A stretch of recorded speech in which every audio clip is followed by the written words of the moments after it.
ഏറ്റവും നല്ല ഭക്ഷണം കിട്ടുക എവിടെയെന്ന് എന്നോട് ചോദിച്ചാൽ ഞാൻ പറയും ക്രിസ്ത്യൻ കല്യാണത്തിനാ.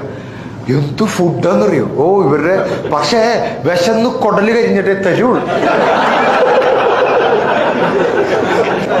പാട്ടുകുർബാന എന്ന് പറഞ്ഞൊരു സംഗതി ഉണ്ട്. പാട്ടുകുർബാന ആദിയിൽ അഖിലേശൻ നരനെ അതല്ലേ സൃഷ്ടിച്ചു, അവനൊരു സഖിയുണ്ടായി, അവനൊരു തുണയുണ്ടായി അല്ലേ. എന്നിട്ട് ആ മറ്റേ കിട്ടി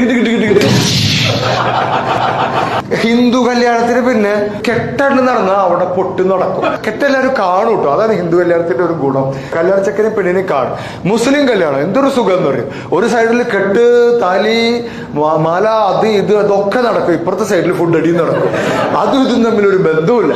കുറെ ആൾക്കാർ അങ്ങോട്ട് പോവില്ല, നേരെ വന്നിട്ട് ഇവിടെ പെണ്ണും ചെക്കന് അത് നമുക്ക് വേണ്ട, ഇവിടെ ഫുഡ് അങ്ങോട്ട് പോവാ. കല്യാണ ചെക്കനെ പെണ്ണിനെ കാണൂല ബഹുഭൂരിപക്ഷം പേര്.